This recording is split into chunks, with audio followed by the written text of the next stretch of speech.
Welcome to the Direct Farm Podcast, the weekly listen for farms selling direct. We'll talk about the 4 levers for farm success, which are quality, brand, price, and convenience. We'll hear from outside industry experts and producers like you to delight your customers, to save time, and to increase your direct farm sales and business. We're glad you're here. All right, welcome back, everyone. You are listening to the second week of our 4-week recap series from the 2020 Direct Farm Conference. This was our virtual event on August 4th, and we focused on the 4 levers, just like this podcast, and we are hearing the keynotes in that order. And so last week, if you missed it, go back and listen. We heard Paul Dorance's keynote on quality. This week, we're going to talk about brand. Our speaker on brand was Nona C. Jones. She is the head of faith-based partnerships at Facebook.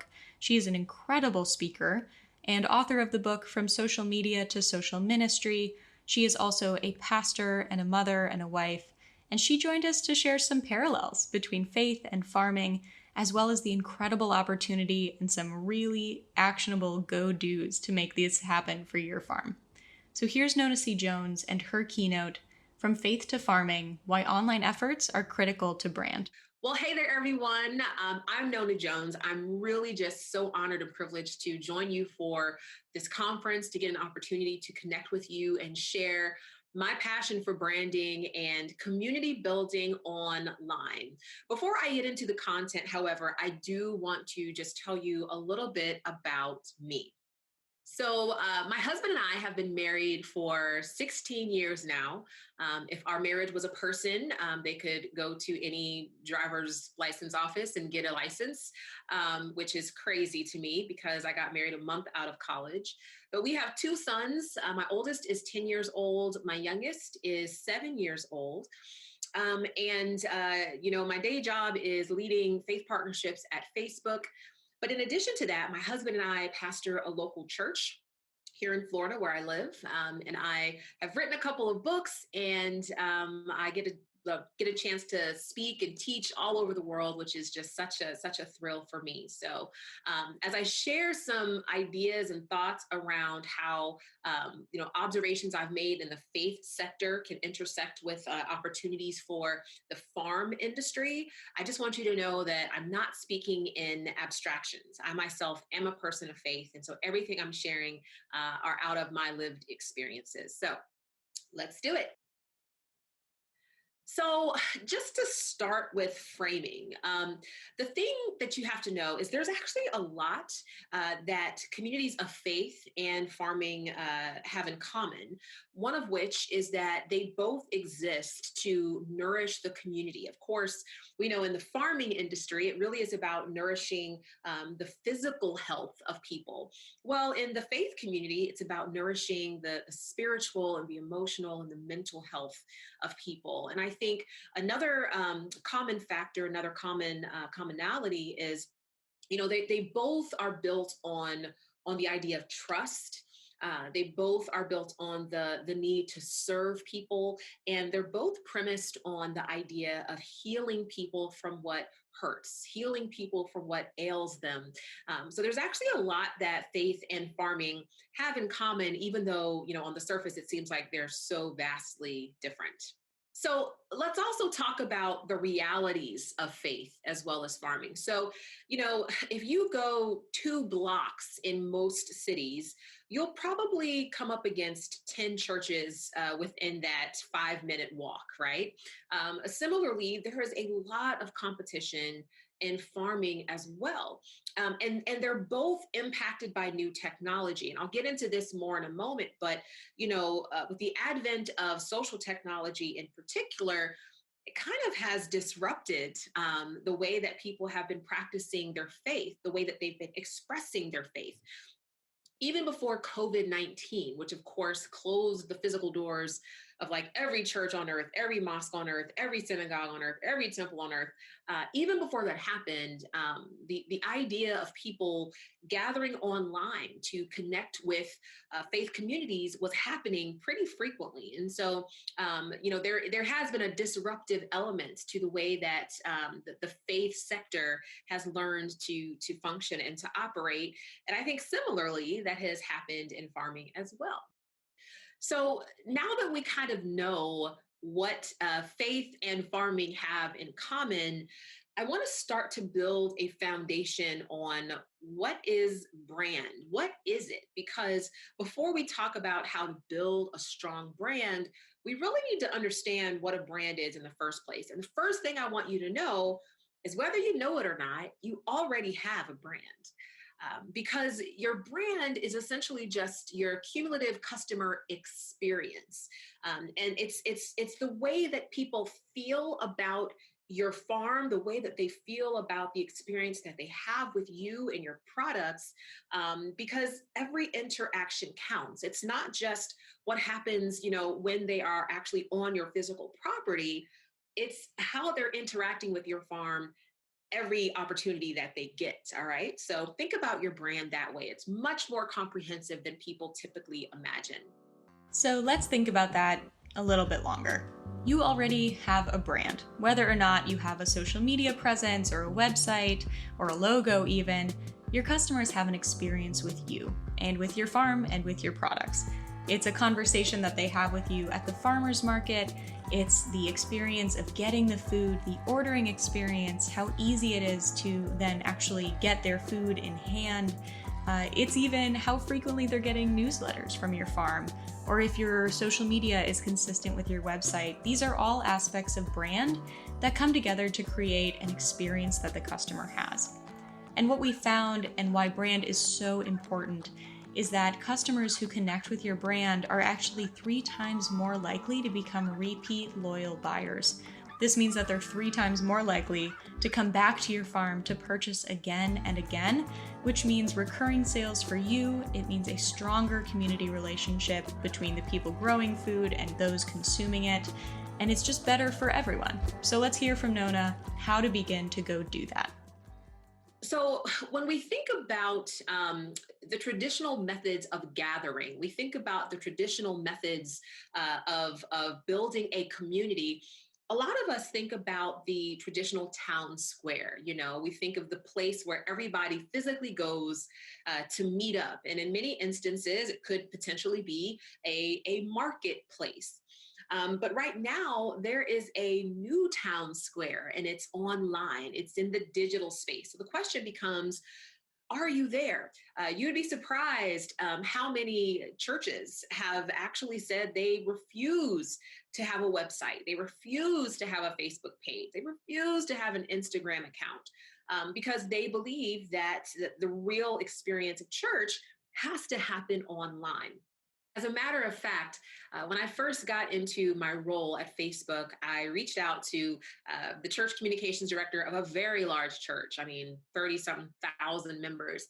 And I was just mentioning to them the opportunity that social technology provides to actually build an online church experience. And their response to me was, we use social media to get people to our building, to connect with real people each weekend. I think there is still this idea that, the online space is artificial. The online space is inauthentic, when in fact, the online space is filled with real people, which makes it a real experience. This is why online efforts are so critical. It's not something that's a nice to do. It is truly an imperative and a must do. Your web presence is really your storefront. You may not realize it, but there are people who will check out your web presence to make a decision about whether or not they want to buy from you before they even encounter your product physically. And your online efforts really help to reinforce offline relationships. I want you to think about it like this. Let's say someone comes to your farm, or perhaps they purchase your products in a grocery store. Well, that transaction may take all of 10 or 15 minutes, but there's 168 hours in the week.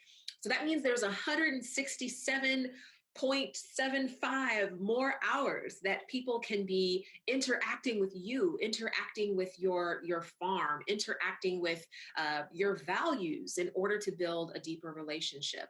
And it helps to stay top of mind all week. When people are experiencing you online, they're not constrained or confined based on their ability to actually get to your property. Now they can interact with you regardless of where they are in the world. And that's why online efforts are absolutely foundational and fundamental to success in this digital age. Nona's point here is really well made, and we see the same thing every day at Barn to Door, which is that it is so important to be meeting people online because they are spending so many more hours there than they ever will in your physical presence. And so for farmers markets, for example, which are a great place to meet new customers and to collect emails to add to your mailing list, but 99% of Americans are not going to a farmer's market on a regular basis. They are, however, spending at least 6 hours a day online. And so this is just another example of why it is so important to be meeting customers on those digital channels and to have a digital presence on email, on social, as well as a website and a web store so that you can take advantage of all those other hours that people are spending looking for your farm outside of those in-person relationships. Here's the thing to know. Many people who are just kind of dipping their toes in the digital space, the first thing they say is, we need to get a website. And sometimes people spend a whole lot of money on a website. Sometimes people spend no money on a website. It's really obvious. But people sometimes think that the first place they need to go is they need to buy a domain and build a website. But what you need to know is that the Facebook page has virtually replaced websites. Websites are actually no longer the first place that people go. Right now in the United States of America, 75%, 3 out of 4 people have a Facebook account, which means that they're spending time on Facebook vast amounts of their day. And so anything that they're looking for, they can just search while they're on Facebook, which means they're not necessarily opening up a web browser anymore. People typically will go online when they're on their desktop computer or their laptop computer, but we live in kind of a mobile first world now. And so that means that people are using apps in order to find what they want and find what they need. So just know that if you're thinking, well, we really need to invest in our website, think again, because people are actually looking for you and your products and services on Facebook. And this brings us back to the original contention that online efforts are critical because it's the new normal. You know, people right now are spending their time on their phone when they're standing in the grocery line waiting to check out. They're on an app. It's the new normal. It's the new way that we operate. And it also lends itself to increased accessibility. So let's say it's, 2 o'clock in the morning and somebody can't sleep and they suddenly have just, I don't know, a hankering for some peach pie. And they want to know, is there a local peach grower that they can purchase peaches from? Well, they're going to go online. Chances are they're going to go on Facebook and they're going to try to find a farm in their area. And so no matter what time of day it is, it allows people to find you. And it's so important to have a strong online presence because that's where the demand is. And especially right now, COVID-19, I think, has forced everyone across every sector to rethink, rediscover, and reimagine what they can do to meet customers where they are. Customers who, in many instances, aren't going to make the drive to your property. Customers who, in many instances, maybe don't feel safe doing that, but they do want to support you and they do want your products. And so it's about adapting to the demand that the market now has. So what I want you to know, from my standpoint, the best thing that you can do is not just throw up a website or throw up a Facebook page. The best thing that you can do for your farm is think about how to turn your brand into a community experience. Because see, the idea of a brand, oftentimes it gets limited to, the logo or the website. But what you have, really your competitive edge, the value that you bring to your local community is a value that you can actually replicate online. Community branding requires going beyond telling people about your farm to actually inviting them into your farm, inviting them into the experience. And I'm going to share more about that.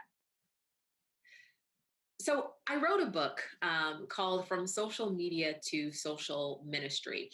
When I first got into my role at Facebook and I started working with churches and pastors and denomination leaders all over the world, what I realized is that there was a mindset that essentially said that church required a date, a time, and a location. And because it required a date, a time, and a location, if something happened that disrupted that date or that time or that location, church couldn't happen. I believe, just as a person of faith, however, when I was reading the scriptures, I realized that, in fact, there was no model for the church being just exclusively required to happen in a place. And so the entire concept of from social media to social ministry is really about shifting out of a marketing mindset, which is typically what people bring to a social media strategy. So it's not about marketing, raising awareness, increasing reach alone. It's really about ministry. And what is ministry?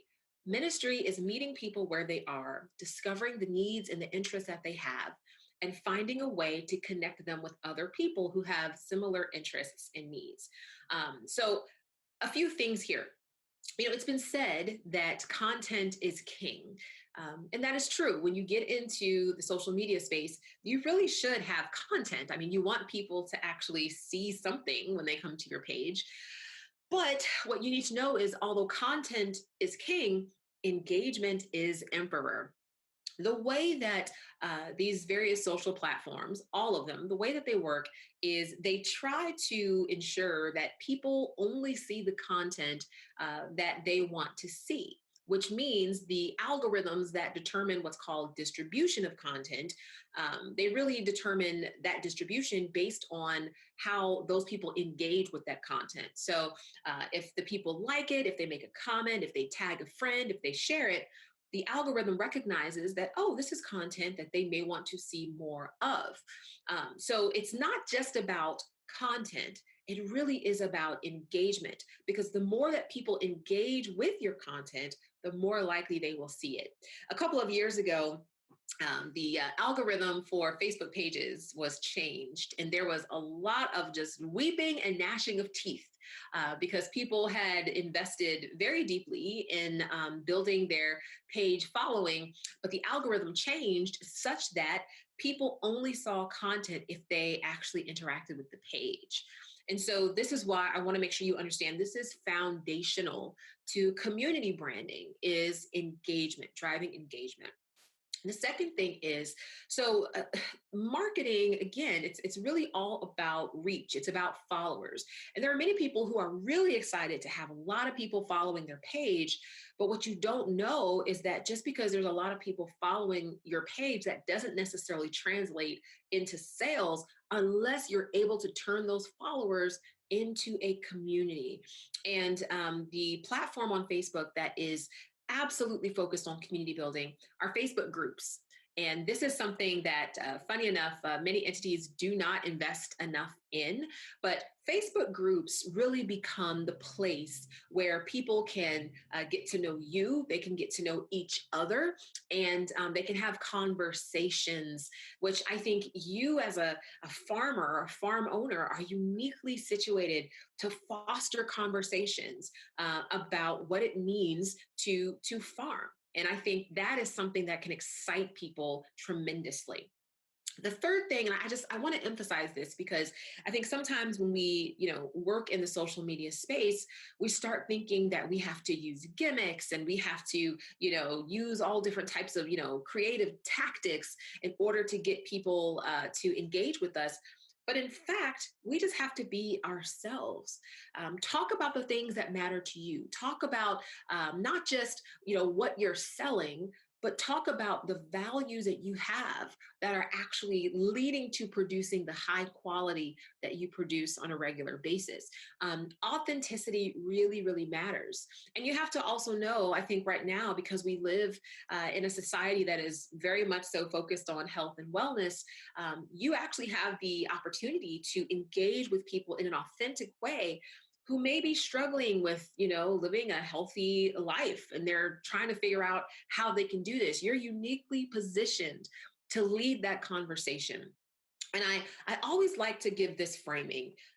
Think of your Facebook presence like it's a house. All right. So, your page would be your front porch. That's the place where, people can kind of come up and see what you're about. It's very surface, very superficial. But your group, your Facebook group, it's like your living room. It's the space that you invite people inside of. And remember, when people are on your front porch, you don't actually have to like open the door. They can just stand on the front porch and look around if they want to. But Facebook Live is essentially like you opening the door.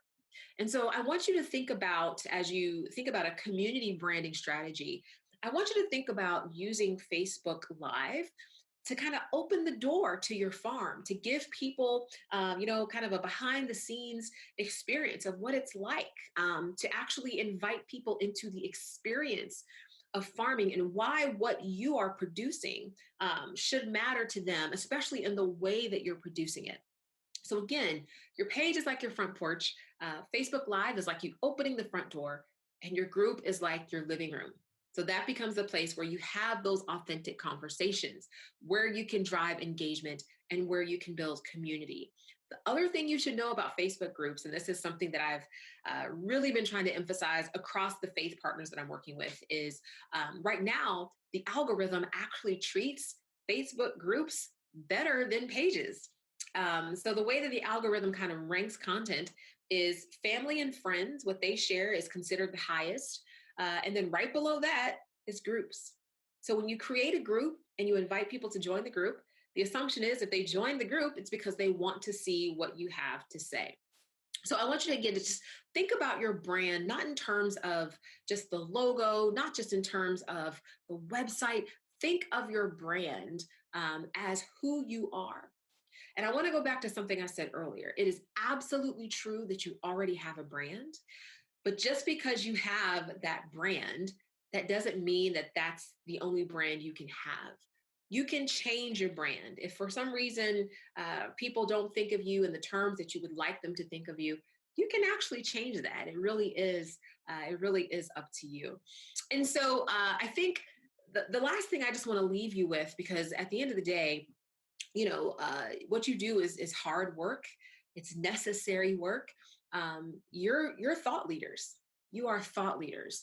And so I think if you make this leap from just social media, thinking about it as a marketing tool, to social ministry, thinking about it as a community building platform, you are going to deeply engage with your customers in a way that you may not have imagined before.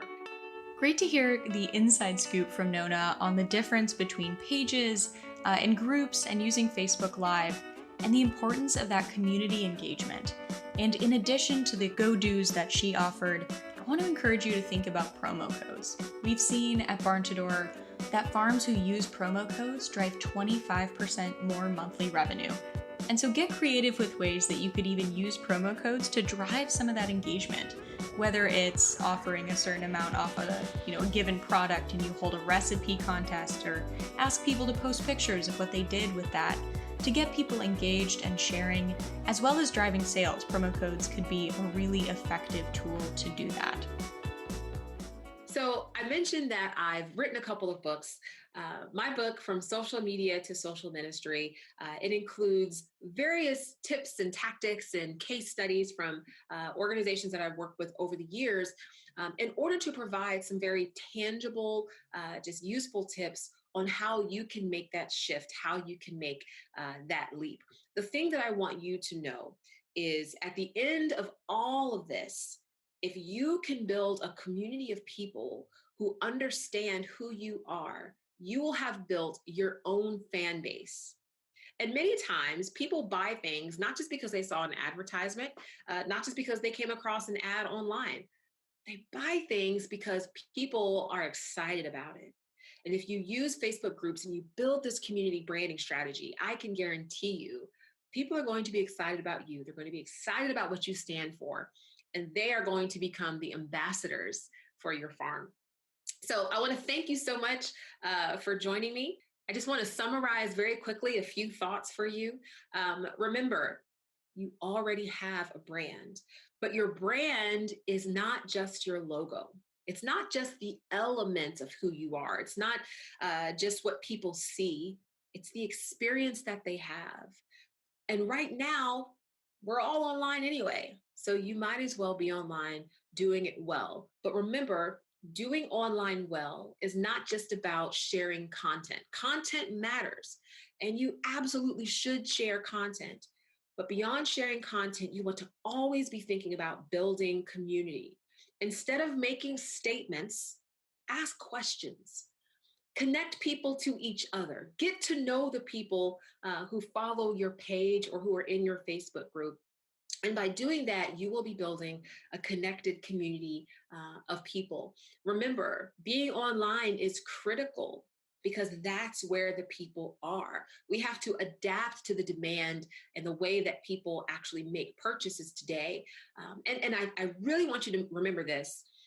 Sometimes we think that unless we see the person eyeball to eyeball, that somehow that's an inauthentic relationship. Remember, digital spaces are filled with real people.